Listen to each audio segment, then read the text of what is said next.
Ta stood at the viewing window of the transport ship. His dark eyes took in the massive structure of Unity Station for the first time. The space station hung like a shining wheel against the blackness of space. Hundreds of small ships moved around it like busy insects. Quite a sight, isn't it? Han moved up beside him. The military officer wore his simple gray uniform with pride. His broad shoulders and strong build marked him as a soldier even without the uniform. Yes, Ta said. Hard to believe we're the first humans to see it with our own eyes. The transport ship carried only 5 humans, the first official delegation from Earth to the Galactic Council.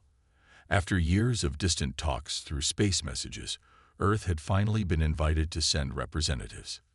But not as equals. Not yet. They're scared of us, said Buyel, joining them at the window. The ship's doctor was shorter than both men, but her calm eyes missed nothing. I've read all their messages. They call Earth a death world. They think we're dangerous. Han laughed. We are dangerous. That's why they sent me. We are diplomats. Tai reminded him. We are here to make friends, not frighten anyone. The ship's captain spoke through the speakers. Unity Station has given us docking permission. Please prepare for arrival. Tai took a deep breath. Humanity's future might depend on what happened in the next few days. The docking area was bigger than any room Tai had ever seen. Aliens of many kinds moved about their business. Some walked on 2 legs like humans. Others moved on 4 or more. Some floated above the ground. The air smelled strange, clean but with hints of unknown scents. A group waited for them near the dock. The leader stepped forward. This alien was tall and thin with pale blue skin that seemed to glow slightly. 2 large eyes dominated a face with no visible nose, and when it spoke, the words came through a translator device. I am Elder Raxa of the Luminary, the alien said. Welcome to Unity Station. I will guide your first steps among the many peoples of the stars. Ta bowed slightly. I am Ta, chief diplomat from Earth. With me are Han, our security officer, Buyel, our doctor, Jin, our engineer, and Su, our communications specialist. Elder Raxa's eyes blinked slowly. Your gravity compensation suits are working correctly. Our station maintains gravity levels comfortable for most council species. We're not wearing any special suits, Buyel said. This is normal for us. A murmur passed through the watching aliens. Elder Raxa seemed startled. Fascinating. Your species evolved on a high-gravity world. This confirms our research about your unique planet. Another alien stepped forward. This one was shorter and more muscular, with a hard shell covering parts of its body. I am Captain Dorn of the Venturi Defense Force. I will oversee security for your visit. Han nodded to the alien officer. Looking forward to working with you. Captain Dorn made a sharp clicking sound. You will follow our rules exactly. Deathworlders must prove they can act civilized. Ta noticed how the crowd of aliens kept their distance from the humans. Some young ones peeked from behind their elders with obvious curiosity. Others showed what looked like fear. We understand, Ta said calmly. We are grateful for this opportunity. Elder Raxa gestured toward a large doorway. The welcome ceremony will begin soon. The full council awaits. The council chamber was a huge room with rising circles of seats. Hundreds of different alien species sat watching as the human delegation was led to the center. Light shone down from above, making Ta feel like he was on display. A group of 7 aliens sat on a raised platform at the front. They wore elaborate robes and ornaments that marked them as leaders. The High Council recognizes the delegation from planet Earth, announced a small hovering device that translated for everyone. This preliminary meeting will assess their suitability for associate status within the galactic community. Ta stepped forward. Honorable Council, we bring greetings from Earth. We seek friendship and knowledge. One council member leaned forward. Your planet has been classified as a Class 9 death world, the highest level we have recorded. How do you explain developing intelligence in such hostile conditions? Before Tai could answer, A loud alarm began to sound. Red lights flashed around the chamber. Emergency in Sector 7. A voice announced through speakers. Structural failure detected. All beings evacuate to safe zones. The council chamber erupted in chaos. Aliens rushed toward exits, some pushing others aside. The council members were quickly surrounded by security officers. What's happening? Tai asked Elder Raxa. Part of the station is breaking apart. The luminary said, voice shaking. This is unprecedented. Captain Dorn rushed over. The emergency barriers aren't deploying properly. We could lose pressure in this whole section. Han stepped forward. We can help. Jin, what do you think? The Korean engineer was already studying the station map on a nearby screen. The failure point looks like a support beam collapse. If we can reach the emergency control panel in Sector 6, we might be able to manually activate the barriers. That's too dangerous, Elder Raxa said. Sector 6 is already losing atmosphere. No one can survive that. We can, Han said simply. We come from a high-gravity, high-pressure world, remember? Leo, what do you think? The doctor nodded. We can handle short exposure to low pressure better than most species, based on what I've studied of council physiology. Todd looked at Captain Dorn. Let us help. It's why we're here. The alien officer hesitated, then nodded sharply. Follow me. As they moved deeper into the damaged area of the station, the differences between humans and aliens became clear. The emergency lights flickered, and the air grew thin. Elder Raxa was struggling to breathe, moving slowly. The atmosphere is down to 70% normal levels, Jin said, checking a device on the wall. Are you not affected? Elder Raxa asked between labored breaths. Our planet has areas with much less oxygen, Bile explained. High mountains, deep oceans. We've evolved to adapt. A sudden tremor shook the corridor. Part of the ceiling collapsed ahead of them, blocking their path. We can't get through, Captain Dorn said. We must turn back. Han walked to the fallen debris. He tested a large metal beam, then gripped it and strained. The muscles in his arms bulged, and his face reddened with effort. Slowly, the beam moved. Help me, he said through clenched teeth. Jin rushed forward, and together they created an opening large enough to crawl through. Captain Dorn's eyes widened. That beam weighs more than 200 kilos in this gravity. On Earth, we call it a good workout, Han said with a small smile. They pushed forward until they reached a sealed door marked with alien symbols. The emergency control room, Elder Raxa said. But the door is damaged. The opening mechanism isn't working. Jin examined the control panel. I think I can bypass it.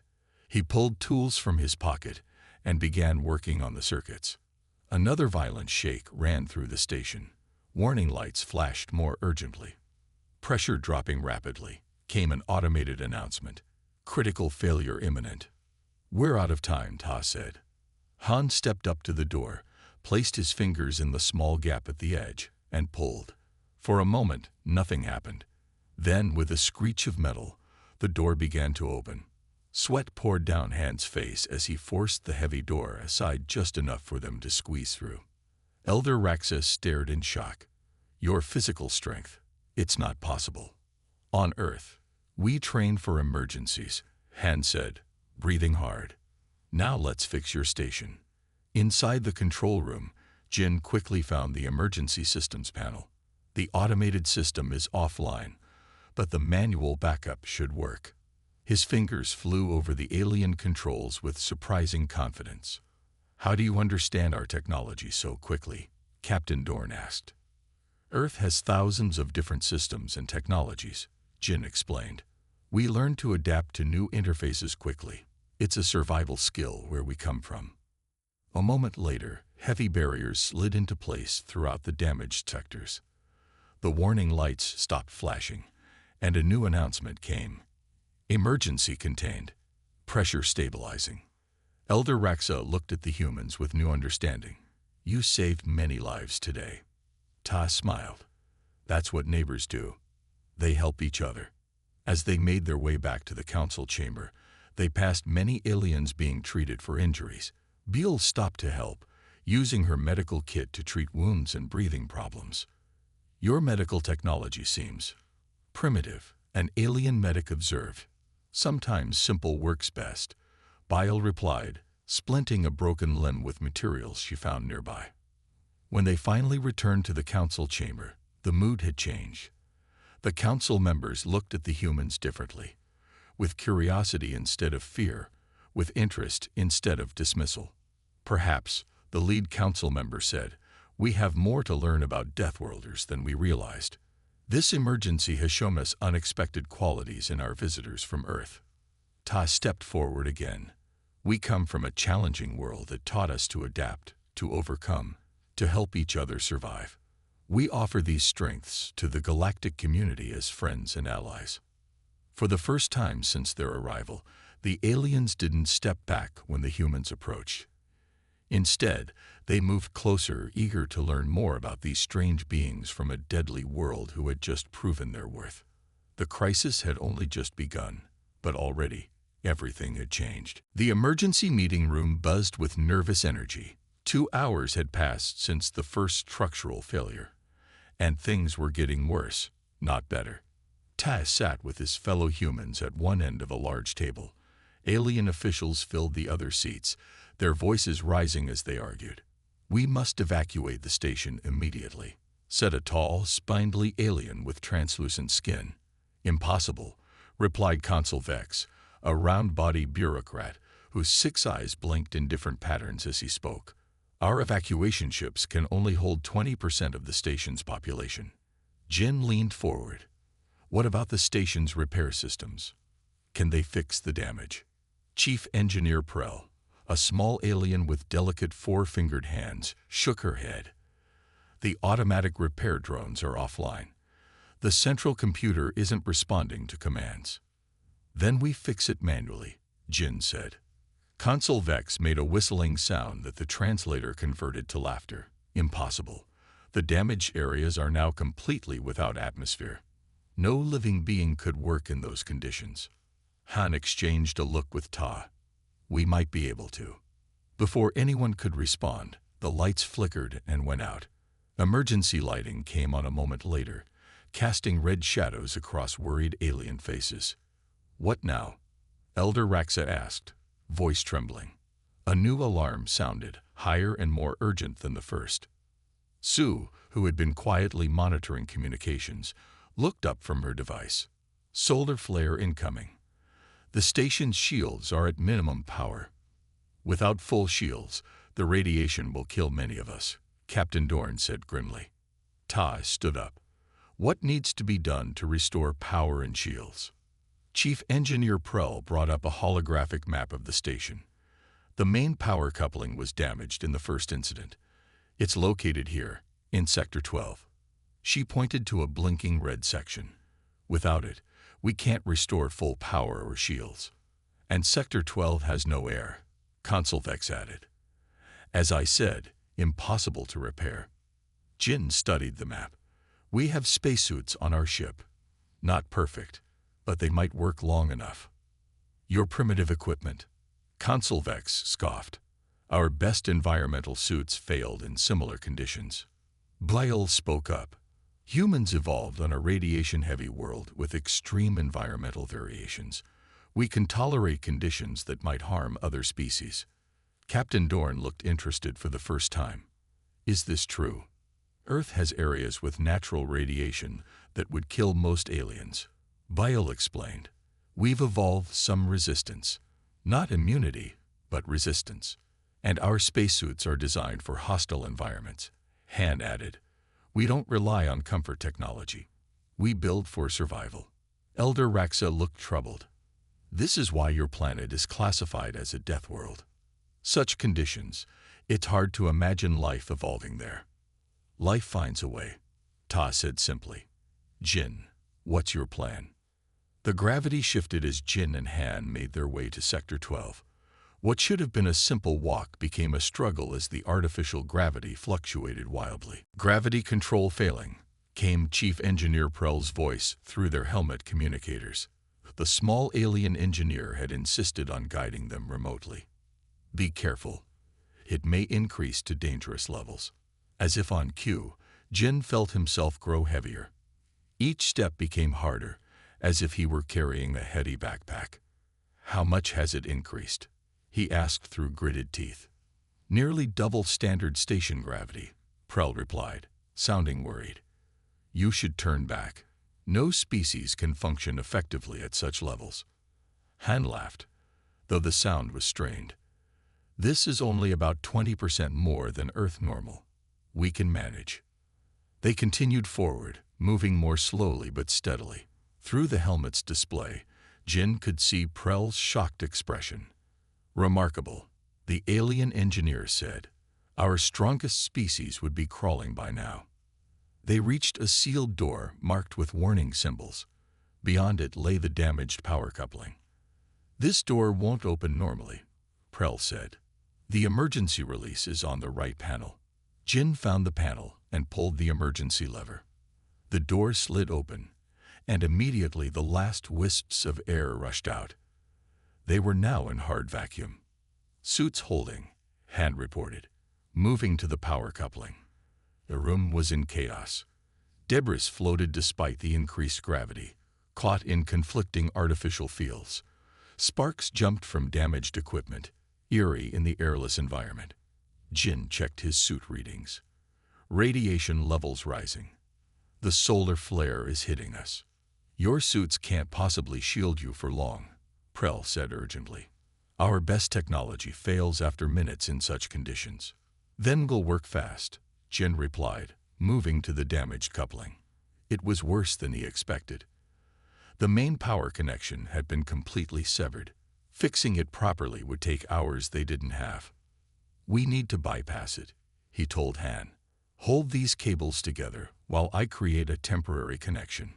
Han gripped the heavy power cables, his strength allowing him to hold them steady despite their weight in the increased gravity. Jin worked quickly, his fingers clumsy in the thick gloves, but still precise enough for the delicate work. Radiation levels at 40% of human tolerance. Bile's voice came through the comm. She was monitoring their health from the meeting room. You have maybe 15 minutes before risk of damage. Jin nodded, though no one could see it. Almost there. Back in the meeting room, the aliens watched in fascination as Bile monitored the humans' vital signs. Their heart rates are elevated but stable, she explained to the group. Their bodies are adapting to the stress. How can they function in such conditions? Elder Raxet asked. The radiation alone would have killed most council species by now. Earth's environment has always been harsh, Bile explained. Natural radiation, extreme temperatures, varied gravity due to our planet's dense core. We've evolved to withstand more than most. Sue, who was coordinating communications, suddenly looked up. The station's gravity is increasing again. It's nearly triple normal levels now. On the main screen, they could see Jin and Han struggling to stay upright. Each movement was slow and difficult, as if they were moving through thick mud. They must abort, Chief Engineer Prell cried. No one can work in that gravity. They can, Taz said quietly. On Earth, there are training facilities with even higher gravity. Our military and emergency services prepare for extreme conditions. Consul Vex made a sound of disbelief. Why would you torture yourselves this way? Because the universe doesn't care about comfort, Tai answered. It only respects preparation and resilience. In Sector 12, Jin finally connected the last wire. Testing now, he said, his voice strained from the effort of working in the crushing gravity. He activated the bypass, and for a terrible moment, nothing happened. Then, with a hum that vibrated through the floor, power surged through the connection. Power levels rising, Prell reported excitedly. Shields coming online. Han clapped Jin on the shoulder, nearly knocking him over in the high gravity. Good work. We need to get out of here, Jin said. The bypass won't hold forever. As they turned to leave, a loud crack echoed through their helmets. The floor beneath them buckled as the gravity continued to increase. "The structural supports are failing in your sector," Prell warned. "You have minutes to reach safety before complete collapse." They began moving toward the exit, each step a major effort. Jin stumbled as a piece of ceiling crashed down nearby. "Jin," Han called, turning back. "I'm okay," Jin said, though his leg throbbed with pain. "Keep moving." They had almost reached the door when Jin's injured leg gave out. He fell hard, the impact knocking the wind from his lungs despite the suit's protection. Han didn't hesitate. He bent down, lifted Jin over his shoulder, and continued toward the exit. The weight was tremendous in the high gravity, but Han's face showed only determination. "Han, put me down," Jin gasped. "You can't carry me in this gravity." "Watch me," Han grunted, continuing forward one difficult step at a time. In the meeting room, the aliens watched in stunned silence as Han carried Jin through the doorway, just as the ceiling of Sector 12 collapsed behind them. "Impossible," Consul Vex whispered. "The combined weight in that gravity." "Not impossible," Ta said with quiet pride. "Just human." When Han and Jin finally returned to the meeting room, the mood had completely changed. The aliens looked at the humans with new expressions: respect, curiosity, and perhaps a touch of fear. "The shields are holding against the solar flare," Chief Engineer Pearl reported. "You've saved us all." Jin, his leg now bandaged by glial, nodded tiredly. "The bypass is temporary. We'll need to make permanent repairs." "But the crisis isn't over," Sue said, looking up from her communication terminal. "I'm picking up strange readings from the station's orbit. We're drifting." Captain Dorn checked the navigation display and hissed in alarm. "The station's thrusters are offline. We're being pulled toward the debris field near the planet." "How long do we have?" Tai asked. "At current speed, maybe 8 hours before we hit the first large objects," the alien officer replied. Elder Raxa looked at the humans with new intensity. "You've survived one impossible situation. Can you help us survive another?" Ta looked at his team, exhausted but determined, and nodded. "We can try. That's what Deathworlders do. We never stop trying." The crisis was far from over, but something fundamental had changed on Unity Station. The aliens no longer saw the humans as dangerous curiosities. Now they saw them as their best hope for survival. "We're running out of options," Captain Dorn said grimly. 6 hours had passed since they discovered Unity Station was drifting toward the debris field. The command center was filled with tired aliens and humans working desperately to find a solution. "The main engines won't restart," Chief Engineer Pearl reported. "We've tried every bypass and workaround." Consul Vex paced nervously. "The evacuation ships can only take a small fraction of our population. Who decides who lives and who stays?" "No one gets left behind," Ta said firmly. "There must be another way." June, the human pilot who had been quiet until now, stepped forward. "What about the emergency thrusters? Could they change our course enough to avoid the largest debris?" Security Chief Korv, a new alien official with dark purple skin and a permanent scowl, laughed harshly. "Emergency thrusters require manual guidance. Our navigation computers are offline." "I could fly it manually," Jun said. The room went silent. Then several aliens began talking at once. "Impossible. No living pilot could calculate the vectors fast enough. The reaction times needed are beyond biological limits." Ambassador Lith, a tall, elegant alien who had previously ignored the humans, stepped forward. "Can humans really process spatial information that quickly?" "Some of us can," June explained. "I was a rescue pilot on Earth. We trained to fly without computer assistance in emergencies. On a planet, perhaps," Security Chief Korv said dismissively. "Space navigation is infinitely more complex." "The principles are the same," June insisted.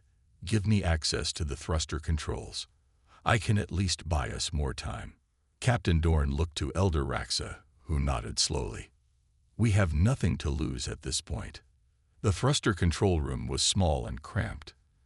Designed for maintenance rather than operation, it had direct manual interfaces to the station's emergency propulsion system. June sat at the controls, studying them intently.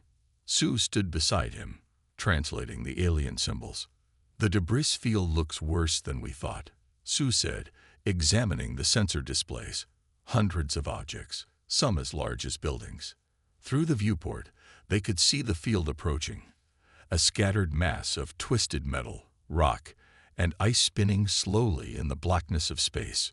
"The thrusters can give us short bursts in any direction," Jun said. "Not enough power to escape completely, but maybe enough to navigate through." "Through the debris field?" Security Chief Korv asked incredulously. "You would risk the lives of everyone on this station." "We're already at risk," Jun replied calmly. "This gives us a chance." He placed his hands on the thruster controls.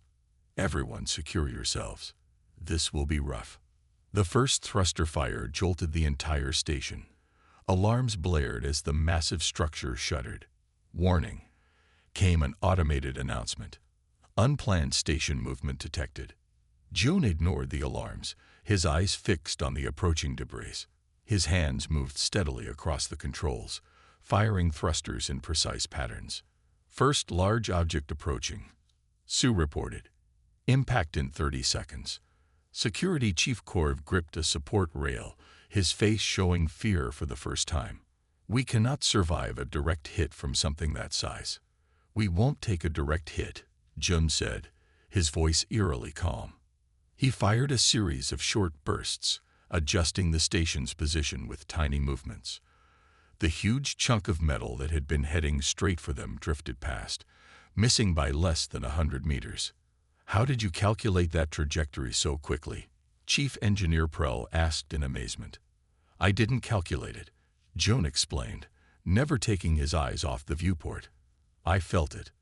Like feeling the wind change when you're falling." "Falling?"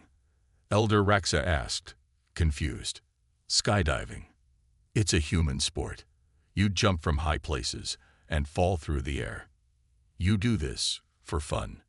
Ambassador Lith asked, horrified. June smiled slightly. "Welcome to Earth hobbies." While June navigated the station through the debris field, other problems were developing. The station's life support systems were struggling with the constant power fluctuations. "Temperature control is failing in the residential sectors," Sue reported, checking her communication device. "Some areas are dropping below freezing, others rising above 40 degrees Celsius. Most council species cannot survive such temperature extremes," Elder Raxa said worriedly. "The young and elderly will suffer first." Mina, the human medic who had been helping with injured aliens, looked up. "We need to create safe zones, areas where we can maintain livable temperatures for different species." "How?" Consul Vex demanded. "We barely have enough power for essential systems." "We don't need power," Mina said. "We need insulation and body heat. On Earth, in survival situations, we use simple methods to stay warm or cool." Security Chief Korv looked skeptical. "Your primitive survival methods won't work here." "They will if we work together," Mina insisted. "Show me which species are most vulnerable to cold, and which to heat." Within an hour, Mina had organized teams throughout the station. Cold-sensitive species were gathered in inner rooms, using shared body heat and simple insulation made from emergency blankets. Heat-sensitive species were moved to outer sections closer to the station's hull, where the natural coldness of space helped keep temperatures lower. Ambassador Lith watched with growing respect as the human medic moved tirelessly between groups, checking on the most vulnerable. "You've been working for hours without rest," the ambassador observed. "Aren't you exhausted?" "I'll rest when everyone is safe," Mina replied, checking the breathing of a small alien child whose species struggled with the changing oxygen levels. "Your dedication is unexpected," Ambassador Lith admitted. "When we first heard about Deathworlders, we were told you were selfish creatures, focused only on your own survival." Mina smiled as she adjusted a breathing mask for the child. "On a dangerous world, The strongest survive by protecting others. A lone human is vulnerable. A community is resilient. The debris field seemed endless. For 3 hours, Jun had navigated through the maze of floating objects, avoiding collisions by increasingly small margins. His forehead shone with sweat, but his hands remained steady on the controls. "There's a gap ahead," Sue said, studying the sensors. "If we can reach it, we'll be clear of the worst concentrations." "We need more power to the port thrusters," Jun said. "The current isn't strong enough to move us fast enough." Chief Engineer Prell shook her head. "We're already at maximum safe levels. Increasing power further could burn out the entire system." "Then we need to risk it," Jun said. "There's a massive piece coming in from starboard. If we don't move faster, it will hit us directly." Security Chief Korv stepped forward. "I cannot authorize such a risk. If the thrusters fail completely, we lose all control. If we do nothing, we're dead anyway," Jun replied firmly. Through the viewport, they could see it. A chunk of what might once have been a ship's hull, spinning slowly as it drifted toward them. It was larger than anything they'd faced yet. Captain Dorn made the decision. "Do it. Increase thruster power." Chief Engineer Prell reluctantly adjusted the power settings. Thrusters at 130% of safe capacity. They won't hold for long. Jun fired the thrusters. The station lurched sideways, alarms blaring as the structure groaned under the stress. For a terrifying moment, it seemed too slow. Then, gradually, the station began to move faster, sliding away from the approaching debris. "It's going to be close," Sue said tensely. Everyone watched as the massive chunk of metal grew larger in the viewport. At the last possible moment, Jun fired a final burst from the thrusters. The giant piece of debris scraped along the outer hull of the station with a sound like thunder, then drifted past. "Damage reports coming in," Sue announced. "Outer hull breach in Sector 9. Emergency seals activated." "And the thrusters?" Jun asked, still focused on navigating. Chief Engineer Prell checked her instruments. "Port thrusters burned out completely. Starboard thrusters at minimal function. But we made it through the worst of the field," Captain Dorn said, looking at the sensors. "Density is decreasing ahead." Jun finally allowed himself to relax slightly. "We'll need to make repairs before we can stabilize our orbit completely." "Impossible without spacewalks," Chief Engineer Prell said. "And after the hull breach, our environmental suits are in short supply." Han, who had been helping with damage control elsewhere, joined them. "Our Earth suits are still functional. I can lead a repair team." Security Chief Korv stared at the humans with a mixture of suspicion and reluctant respect. "You seem eager to risk yourselves. Why? What do you gain from this?" Ta, who had been quietly observing, answered for his team. "We gain what everyone gains. Survival, cooperation, a future. And perhaps," Elder Raxa added thoughtfully, "a place for Earth in the Galactic Council that none of us imagined before." Outside the viewport, the stars shone steadily as Unity Station limped through space, damaged but still intact. The immediate danger had passed, but the greatest test for human-alien relations was yet to come. As the various species of the station worked side by side with the humans, repairing systems, caring for the injured, and planning next steps, old prejudices began to fade. Where once they had seen only dangerous Deathworlders, many aliens now saw something else. Allies whose very hardships had forged them into something uniquely valuable. "We should rest while we can," Ta suggested to his team. "Tomorrow we face the Council again. And this time, they'll be seeing us very differently." 2 weeks had passed since Unity Station faced destruction. The emergency repairs were holding, and most systems were back to normal operation. But the station itself had changed forever. So had the people inside it. Ta stood before the mirror in his quarters, adjusting his formal uniform. Today, the Galactic Council would decide Earth's future. The small delegation that had arrived as curiosities now stood at the center of the station's most important meeting in decades. "Ready?" Han asked, entering the room. The security officer's uniform now bore a makeshift patch, a symbol created by the station's children that combined Earth's image with Unity Station. "As ready as I'll ever be," Tay replied. "Where are the others?" "June is checking the navigation systems one last time. Jin is helping Chief Engineer Prell with the final power coupling repairs. Buell and Minna are in the medical bay finishing their report on cross-species medicine. And Sue is already at the council chamber, setting up the communication links to Earth." Ta nodded. "And Wu?" "Practicing his presentation. He's nervous."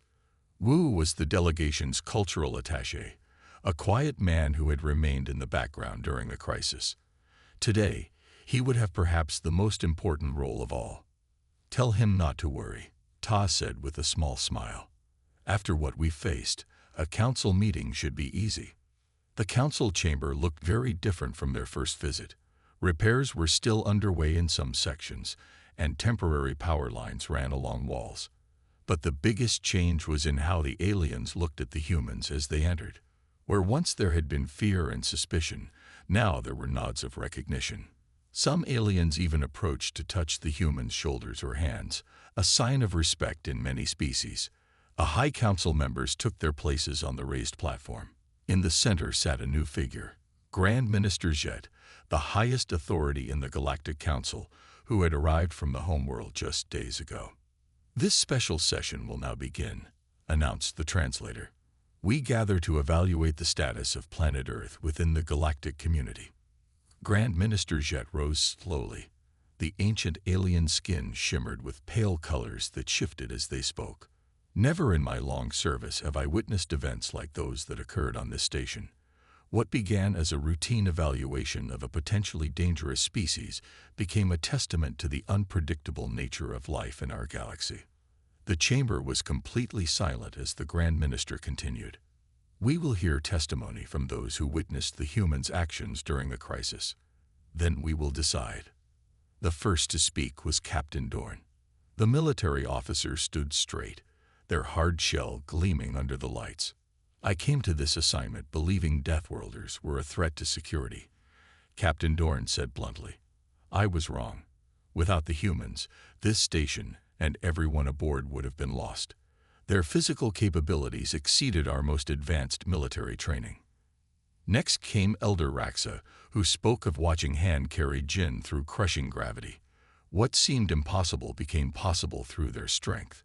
Not just physical strength, but strength of will. One by one, aliens came forward with stories. Chief Engineer Prell described Jin's quick understanding of alien technology. Ambassador Lith praised Mina's tireless care for the injured and vulnerable. Security Chief Korv was the last to speak.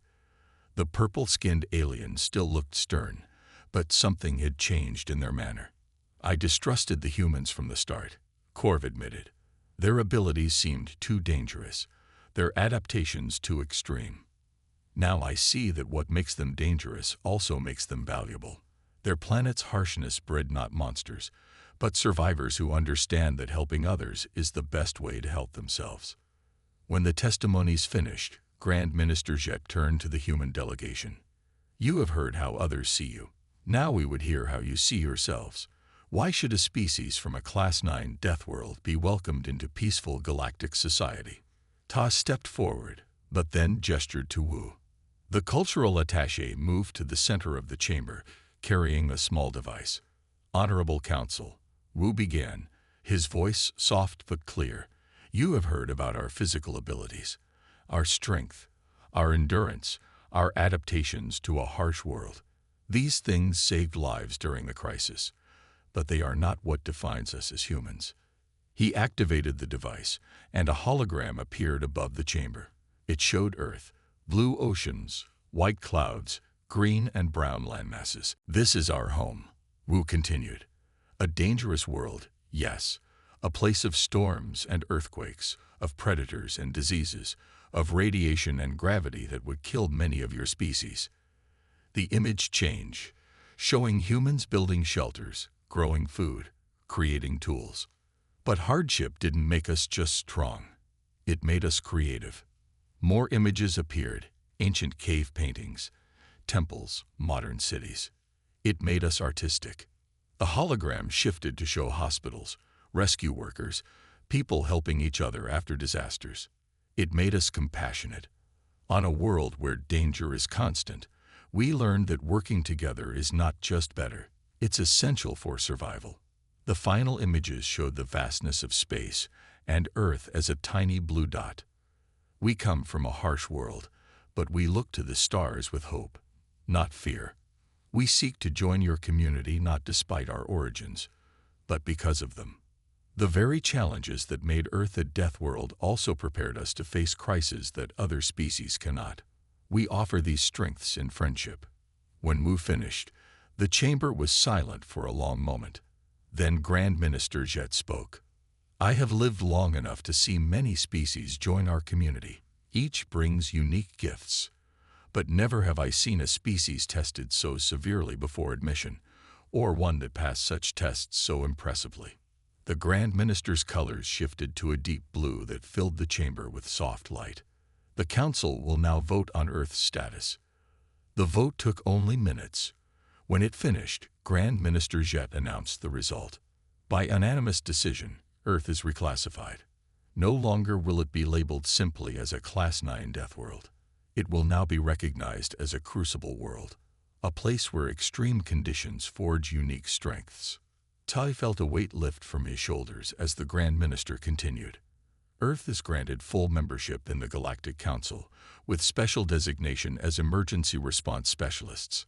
Your people's adaptations and skills will be requested when crisis strikes anywhere in our community. Around the chamber, aliens applauded in their various ways, some clapping hands, others stamping feet or flashing colors. There is more, Grand Minister Jet said when the noise subsided. Unity Station will be rebuilt, stronger than before. And it will host the first Galactic Emergency Response Academy, where humans will train alongside other species, sharing the survival skills your harsh world taught you. Captain Dorn stepped forward. I volunteer to be the first security officer trained under human instructors. Others quickly followed. Chief Engineer Prell, several medical staff, even some council members' aides. As the meeting concluded, Tai and his team gathered near the exit. They were surrounded by aliens asking questions, touching their hands, trying to learn Earth greetings. Not exactly what we expected when we arrived, Han said quietly to Tai. No, Tai agreed. It's better. An urgent tone sounded across the station. Sue, who still monitored the communication systems, checked her device. Emergency call from Sector 7 of the galaxy, she reported. A mining colony is experiencing massive geological instability. They're requesting immediate assistance. All eyes in the chamber turned to the humans. Elder Raxa approached Ta. The nearest council ships would take days to reach them. But with your experience. Ta looked at his team. Tired as they were, he saw the same response in all their faces. We'll help, he said simply. That's what we do. As they moved to prepare for their new mission, aliens made way for them with newfound respect. No longer were they strange visitors from a deadly world. Now they were valued allies whose very hardships had made them uniquely suited to face the galaxy's dangers. Grand Minister Jet watched them go, colors shifting to a warm golden hue. From a world of death came those who protect life, the ancient alien observed. Perhaps all worlds have lessons to teach us, if we are wise enough to learn. Outside the viewports of Unity Station, the stars shone steadily. Among them was a small blue planet, once feared for its dangers, now respected for the strength those dangers had created in its children. The Deathworlders had found their place among the stars.